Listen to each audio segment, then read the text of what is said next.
Adab and Khushamedid. A pleasure to be at today's session. My name is Zehra Nawab. I'm an actor and director. I'm currently making a documentary called Nismanama, which Sharmeen Ubaid Chinoy Films is producing. I am also an actor who made my acting debut with a Pakistani feature film called Khel Khel Mein, and I've been cast as the main lead in an upcoming Canadian series called Second Chance Hinna. So I have been on both sides of the camera, in front of it and behind it.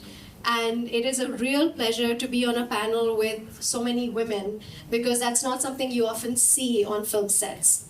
Today we will be talking about the business of filmmaking and why it's important for women to be in these spaces. When we talk about business of filmmaking, what we essentially encompass within that are things like financing, distribution, marketing, sales, production. And why do women need to be in that space? We start the conversation with Randee Ramsey. She is the executive director of Southwest Alternative Media Project. And the question that I pose to you is one that I think we often grapple with is, what is a producer? What is the role of a producer on a film set? So the easy answer, the quick answer is, it depends.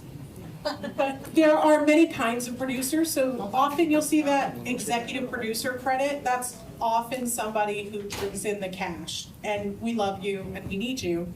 And also that person wants to have some kind of creative or procedural control. And that's always a negotiator as a filmmaker, is how much control do you see to get the money to make the project?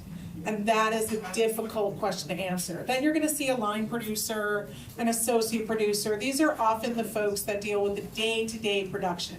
So I work as a line producer. Currently, I'm working as a line producer for Mothers Against Greg Abbott, who's produced those viral ads that you see. And my job is to find a crew, find a location, produce a budget, decide the schedule, and generally make sure that everything is happening. I don't know, I guess line producers are like the office managers of the set. We make sure that the coffee is there and everyone is happy and no one yells at anybody. I think it's a single. And stay on budget and stay on schedule. That is a very big one. I'm pretty good at it. I have not gone over budget or schedule in a really long time. But also, I'm mean. But not too mean.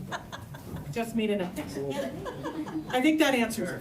And are the producers then also keeping in mind what the post-production end of things would be? Like, what happens once the film is made? Which producer is in charge of keeping track of that? So that your line producer, you often have a line producer whose job is post-production. So they take it over from your production supervisors, and then they are making sure that the editors, the composer, everybody is working to schedule. Overall, even on set every day, we're aware of what our deliverables are, and we're making sure that we get done what we said we were going to get done.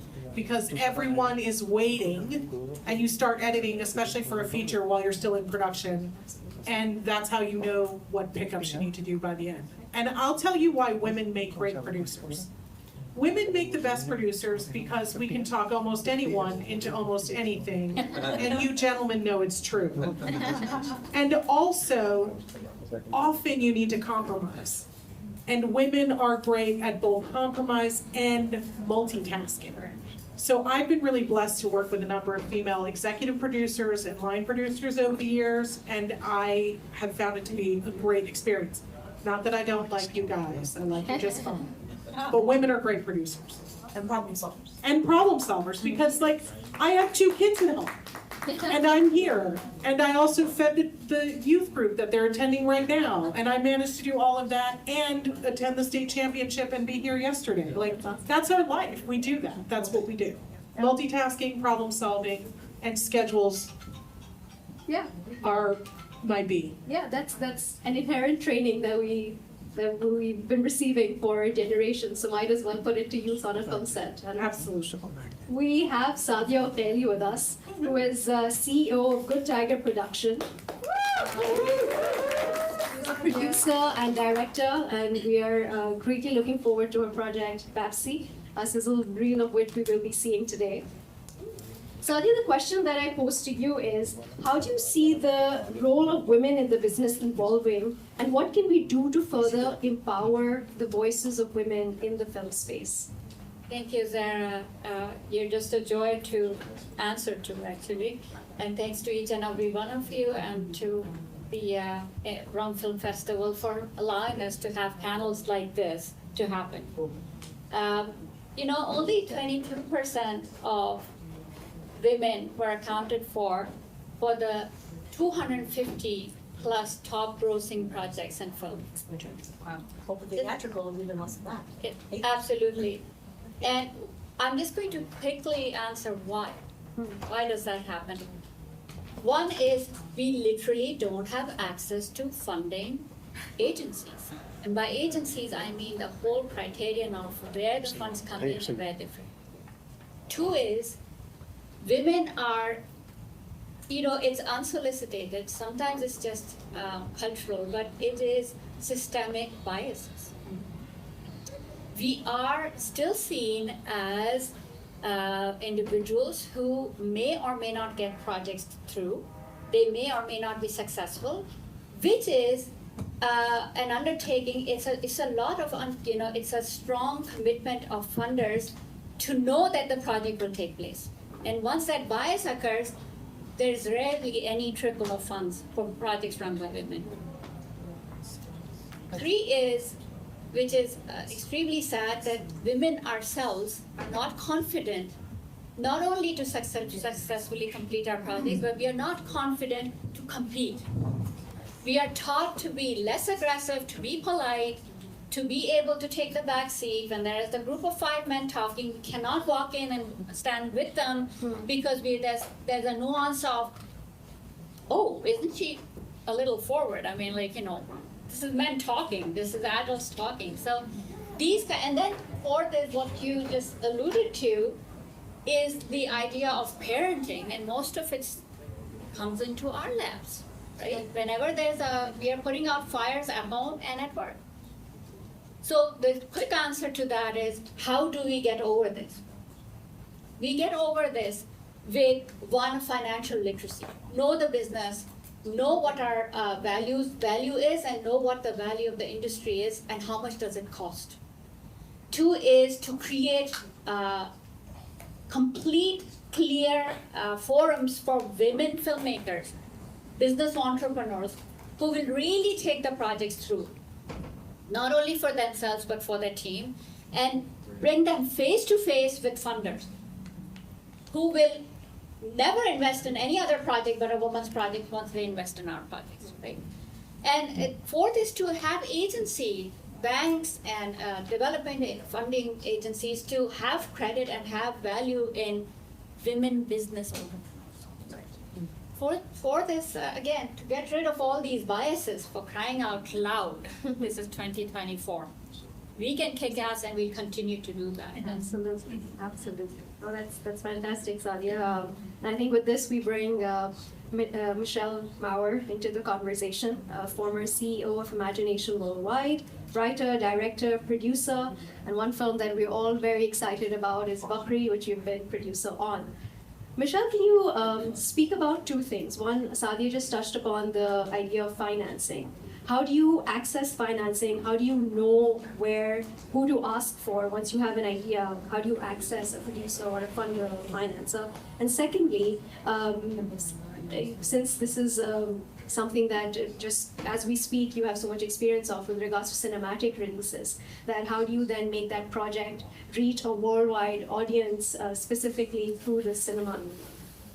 So financing is one of those things that it really is a project by project basis, and you have to look at each project sort of as its own company, if you will, and figuring out who the audience is for that company, that product, right, and how you're going to sell it to them. And so she mentioned earlier that you need to understand the value and the cost of what you're producing, right? But even beyond that, you need to know the value of that content in the marketplace before you start going out and raising money.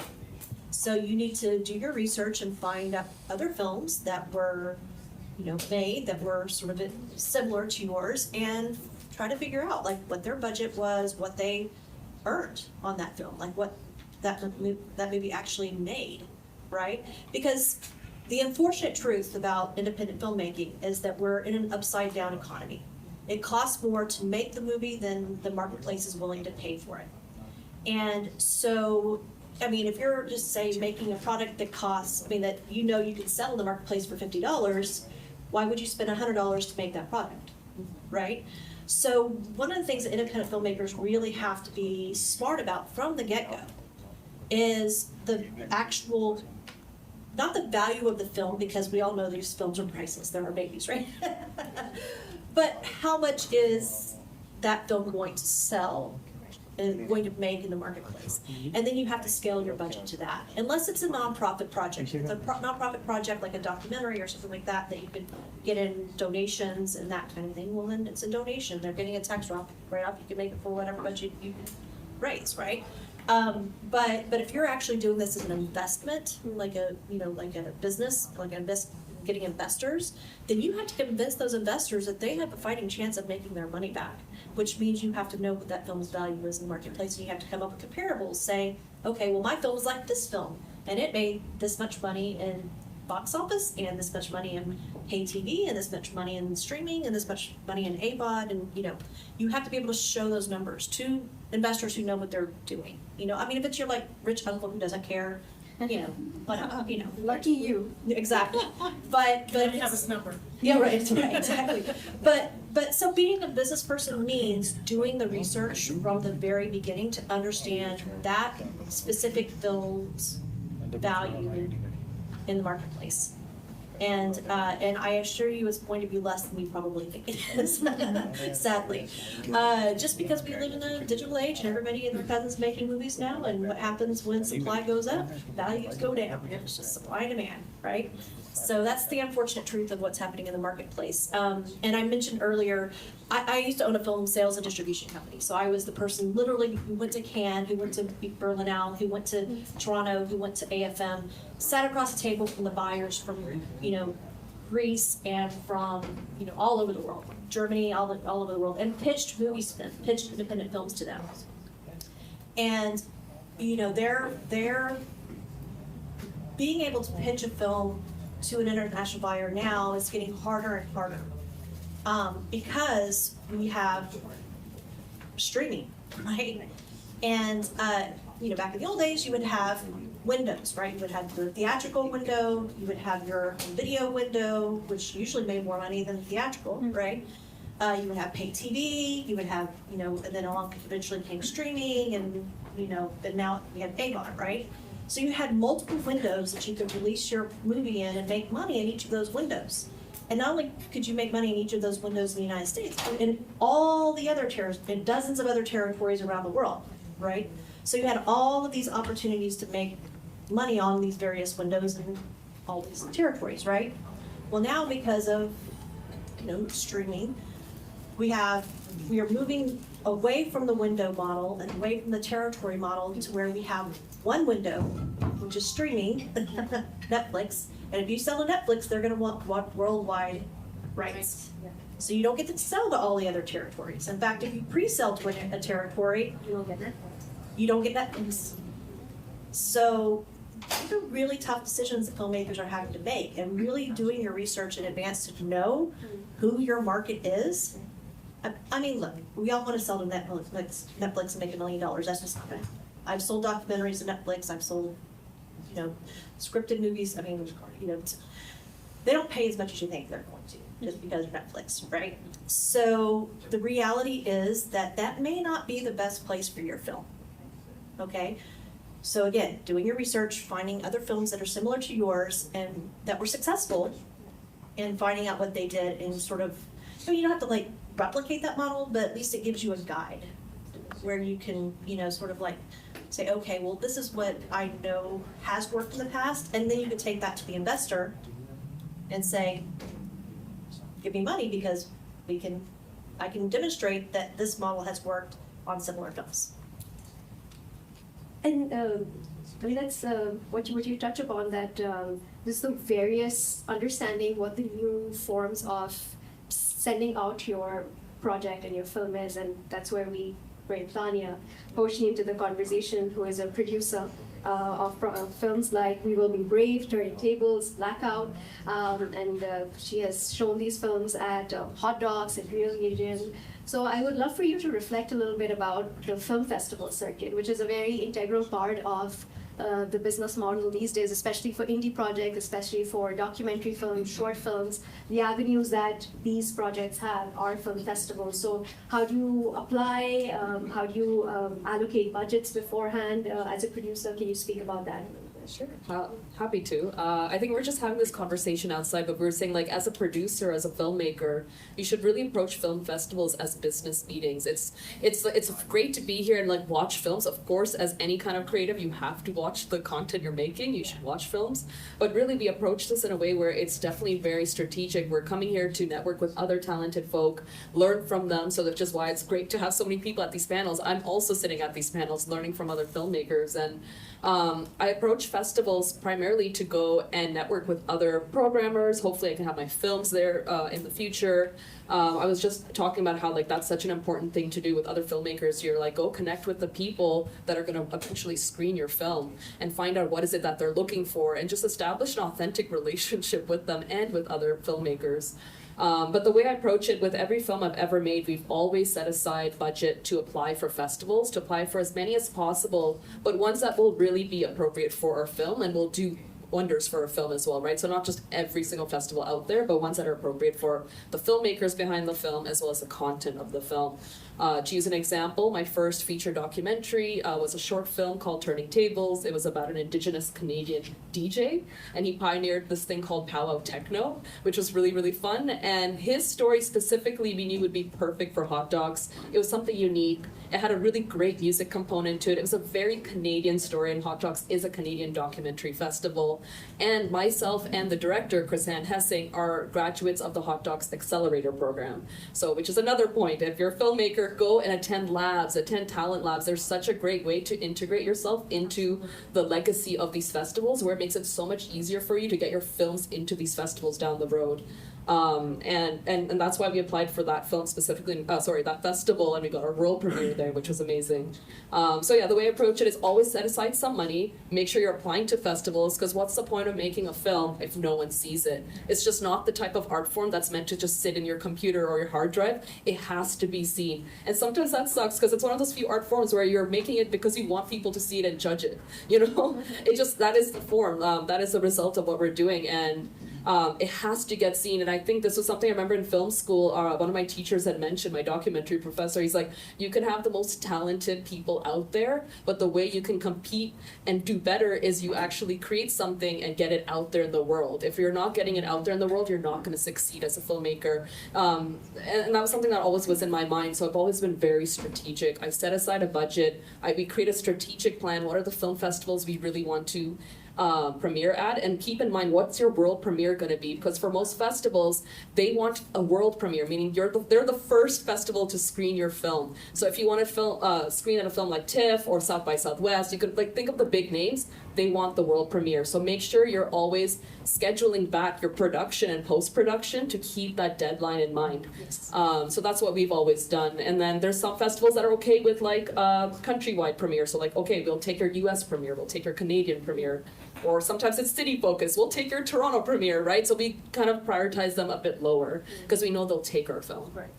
Yeah. I will add that Go ahead. Valkyrie had its world premiere at the Red Sea Film Festival, and then subsequently screened at South by Southwest. So it's not the world premiere at South by, but they didn't put it in competition. It was in the spotlight section. So in order to get in competition, yes, it has to be a world premiere. But still, congratulations. Yeah. Anything at South by Southwest is amazing.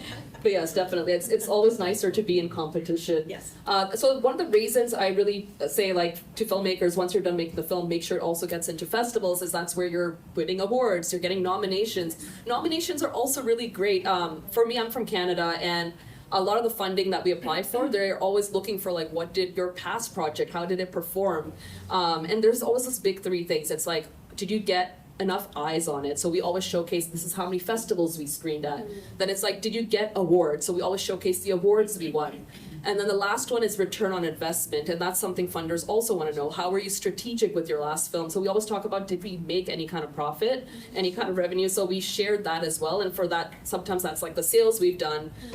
We showcase that too. So I mean, that kind of goes a bit more into the sales side, but festivals are just also a great place to meet buyers, right? And you want to be there, you want to be at the industry side. So again, festivals are business meetings. As much as it's fun to watch the films, you have to approach it from a producer's mindset and be there to really think strategically and have a goal at the end of the day as to why you're there.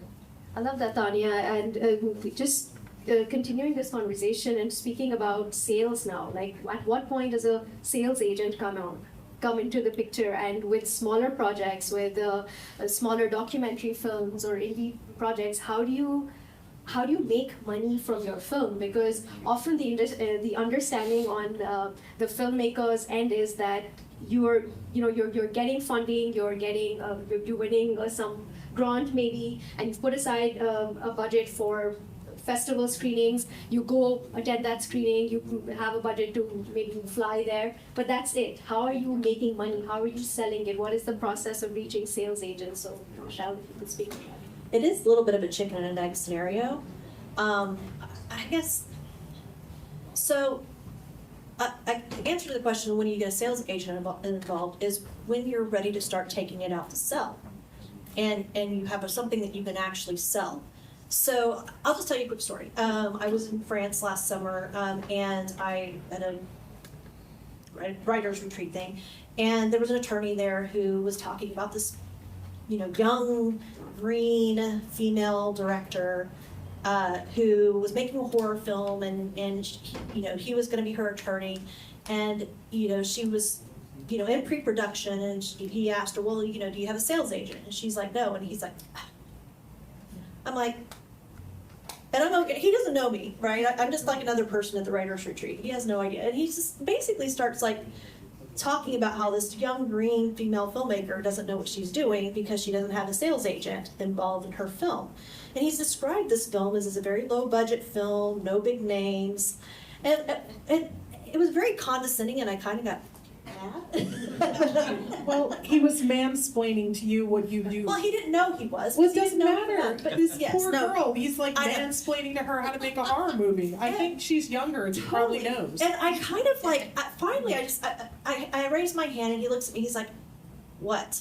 And literally, that was how he said it. I said, well, I owned a film sales and distribution company, and we sold horror films, because we did.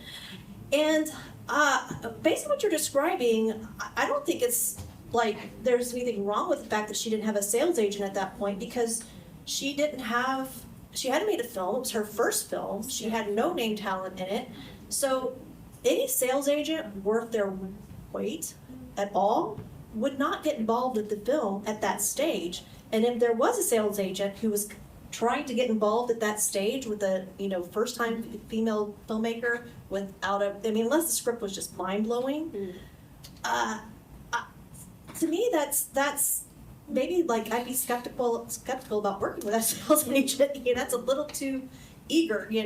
Like we were very disappointed. We had filmmakers coming to us pitching their horror films. Like literally, you should have seen my inbox every day. It was dozens of emails every day, and I would look at them and sort of see what stage in production they were in, if it was complete or whatever. But I was very discerning about films that we would get attached to, because I know how much work is going to go into selling those, and I know the marketplace and how hard it is to sell movies, right? Even horror films in the marketplace. And so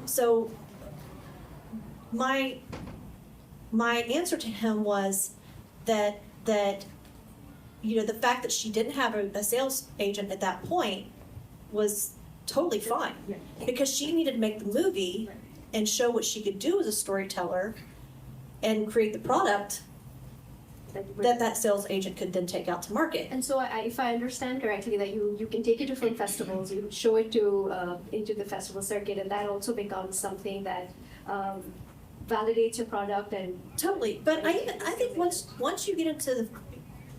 you get into your first film festival, that is a good time to start getting a sales agent involved, because then they can help you with marketing on the ground and at the film festival and getting in front of the right distributors and that kind of thing.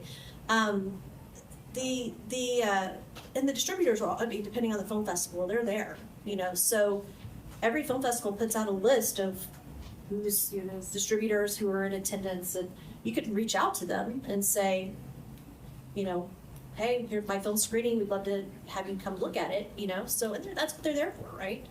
So having that sales agent, if they, especially if they have connections with that distributor, is good.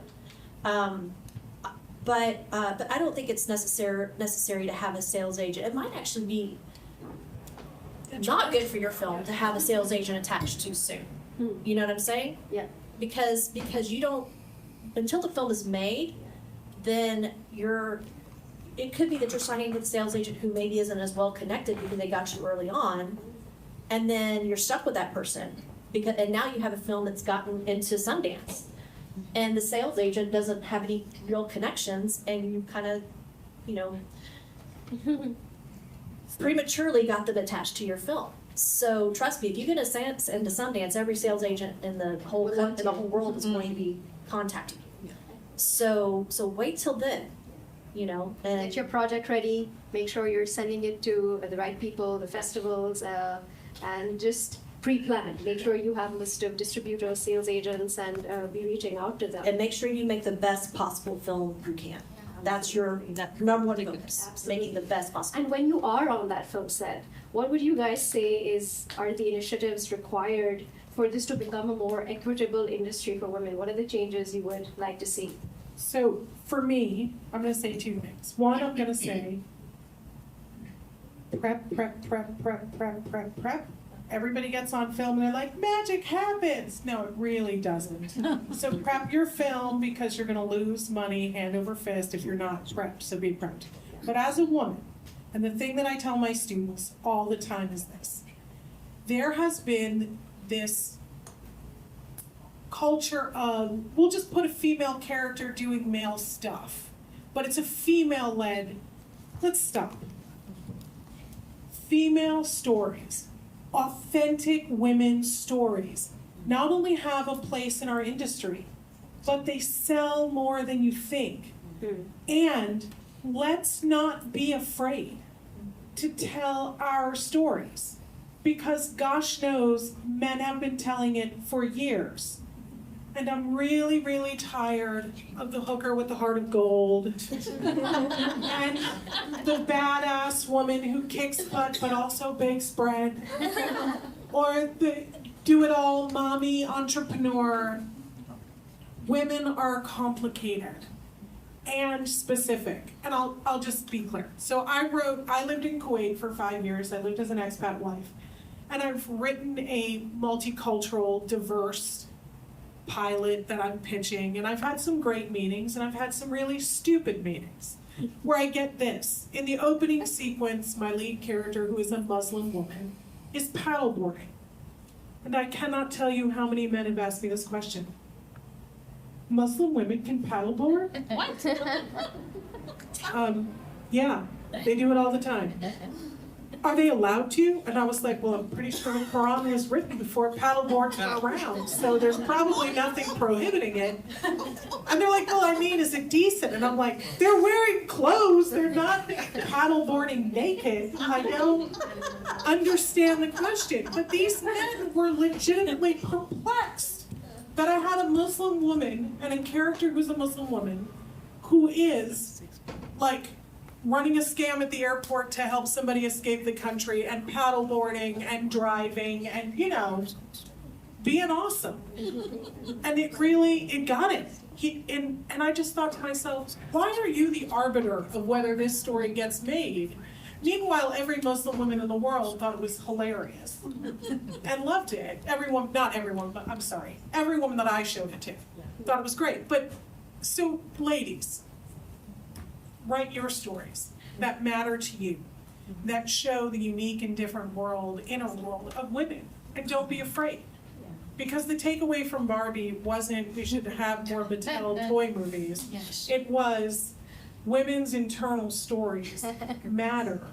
and sell.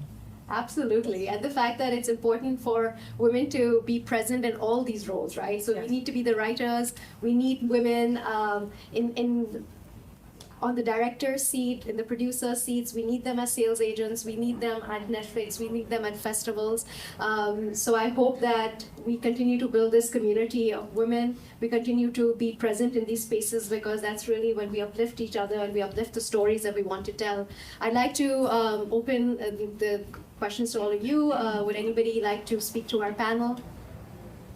Any questions? Very terrible.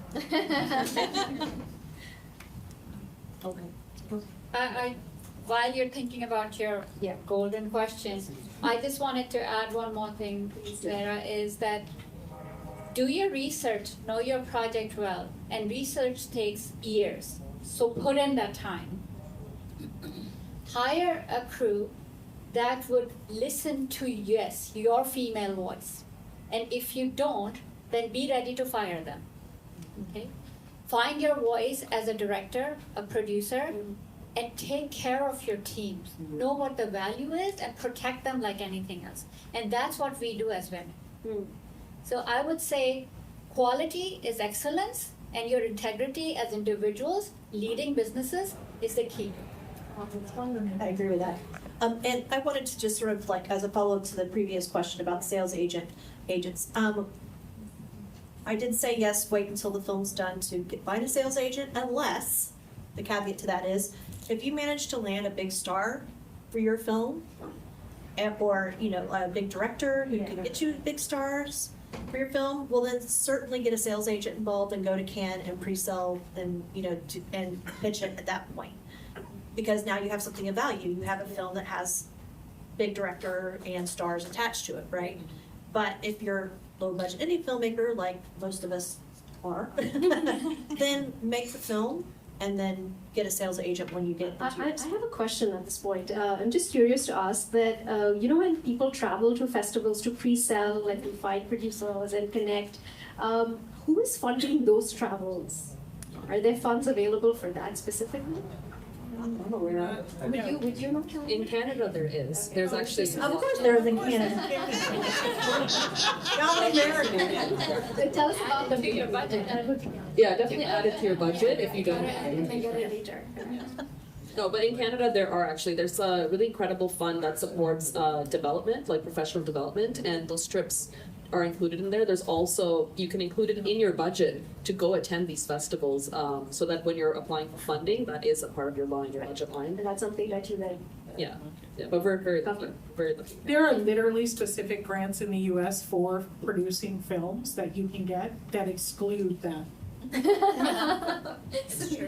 Yeah, there's Yeah. pretty much every developed country in the world, except for the United States, has a film fund to support filmmakers. Australia has one, Canada has one, France, they all have them. US has. Lovely. We have a question.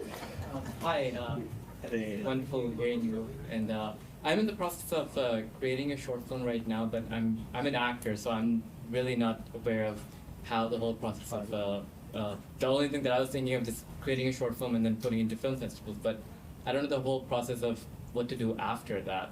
If you could just briefly explain that. Oh, Michelle, that's all. Oh, haven't I talked enough? Anybody else? Okay, short films. And this is in the US, right? Yes. Okay. As an actor, I think that creating a short film to showcase your work as a calling card is an excellent idea. For your, to create a reel, whatever. It's a really great idea. And by the way, also for independent filmmakers, make short films, hone your craft using that, short form medium. It's less expensive and it allows you to help to sort of develop your artistic voice, right? It's also so much less expensive than a feature. Oh, 100%. So please don't do a feature first. Don't, yes, I agree with that. That said, especially here in the US, there's very little value in the marketplace for short films. That is changing. I mean, the Disney plus all of these streamers are actually acquiring short films, but those are typically done by like Wes Anderson. Big name directors who, you know, have the pool to be able to say, oh, I'm gonna make a short film and get it on Netflix, so it's very rare for short films to get picked up, although we did have one here in Houston, it was filmed here in Houston, that got picked up by Netflix, that was, I forgot the name of it, it was the one about the Sugarland. The Sugarland 95, 99. Yes, yeah. I'm sorry, I have menopause. Yeah, and so it's possible, but it's just not, I wouldn't bank on that, is what I'm saying. So your best bet for in the US for getting your film out there, short film out there, is through film festivals and through Short TV, which is a distributor of short films, and they distribute all of the Oscar qualifying films. But you want to get your film in front of as many people as possible. Of course, there's YouTube and all of that. But I'm in the middle of shooting I'm in post-production on a short documentary right now, and it's LGBT themed. And so I literally was today working on my pitch deck for it, which includes the marketing distribution plan, and very much marketing through LGBT influencers, trying to find, if you can, trying to add value to that short film through getting influencers involved in the project, either on camera or in some way. And I really hate, it might feel ugly and dirty for saying that, but it's just the world we live in. And trying to really make sure that film showcases you and your artistic voice as much as possible, because that is your calling card. And I will add to that even when you're making a short film and you put it out into film festivals, you can also approach specific cinemas which will do screenings of short films. So that can be it's a small scale output, but that is something that you can do.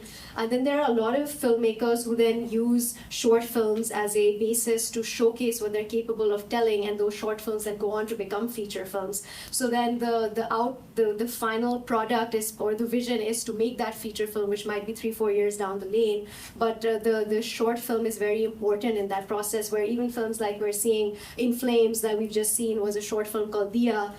We saw Joyland do really well. That was a short film as well. So these films made it really big at very prominent film festivals, and then there were funders and producers who got behind them and said, okay, that's a story I'd like to see, and that's we'd like to continue telling the story of this character. Well, that actually happened with a good friend of mine. I'm friends with a filmmaker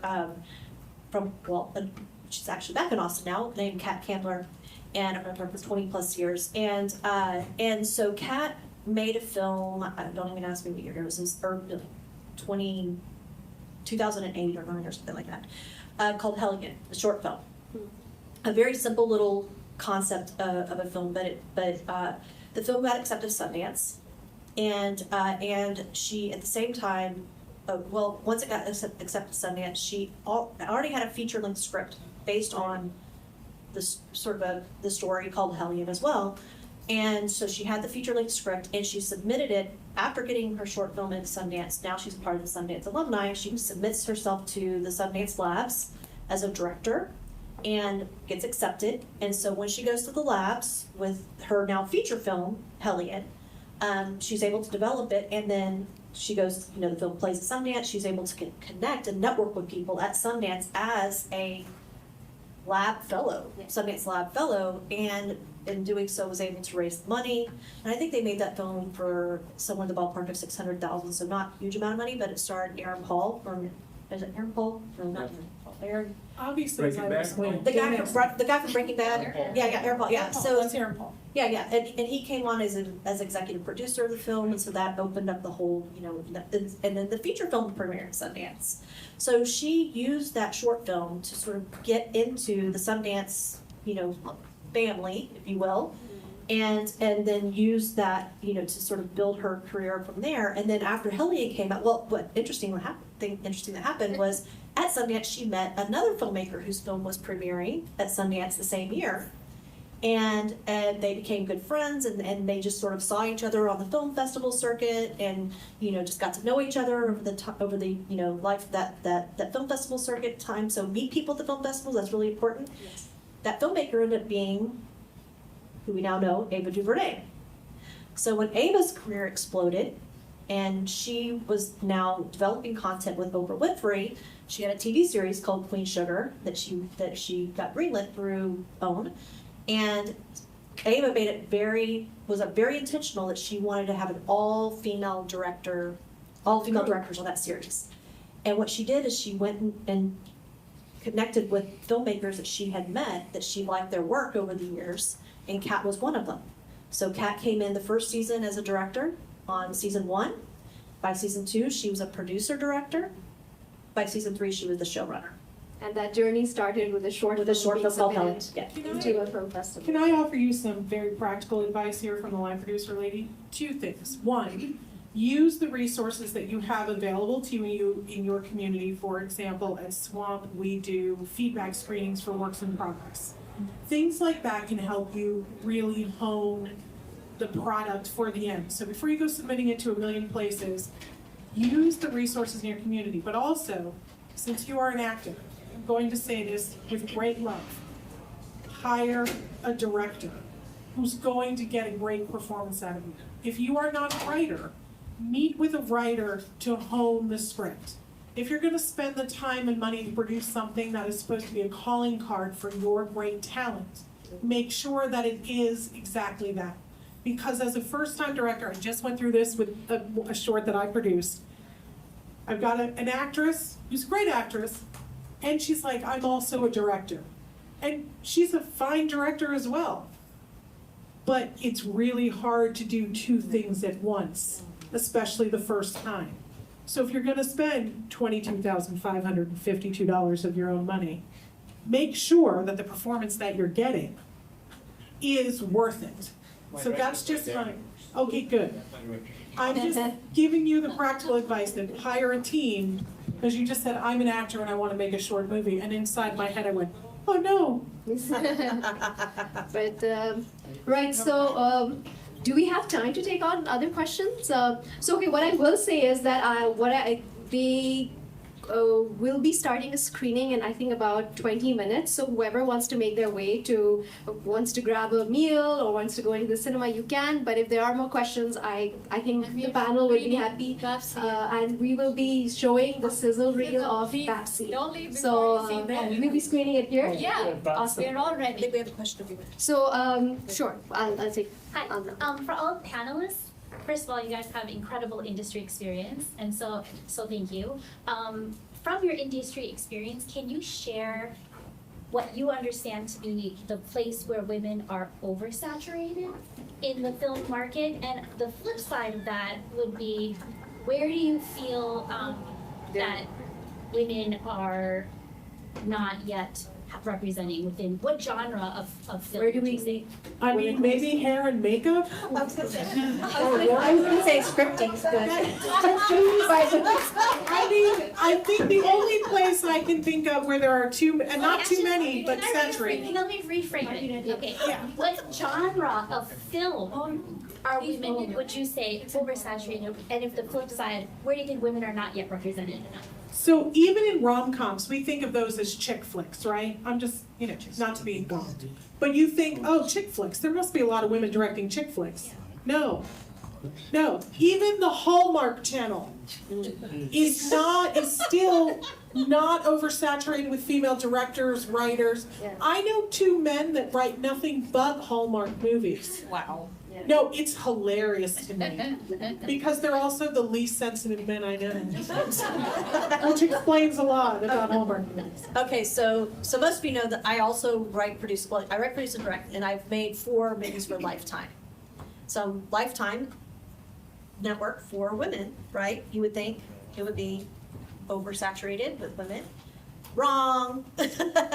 So I would say it's gotten better. It's gotten better. We're much more. There's much more parity on Lifetime movies than there is in the industry at large in general.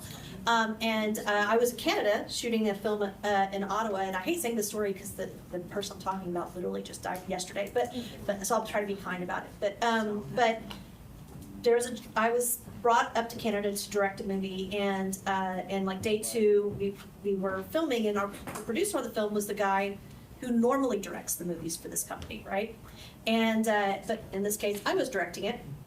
And he's standing over my shoulder, and that's when our executive producer announced, Lifetime has decided that they want to have 50% women directing the projects from now on, at least 50%. And I'm like, oh, that's awesome. And the producer says, well, yeah, awesome for you. Anyway, so it's you know, there's still a lot of like pushback from men, even at networks like Lifetime, trying to, you know, yeah.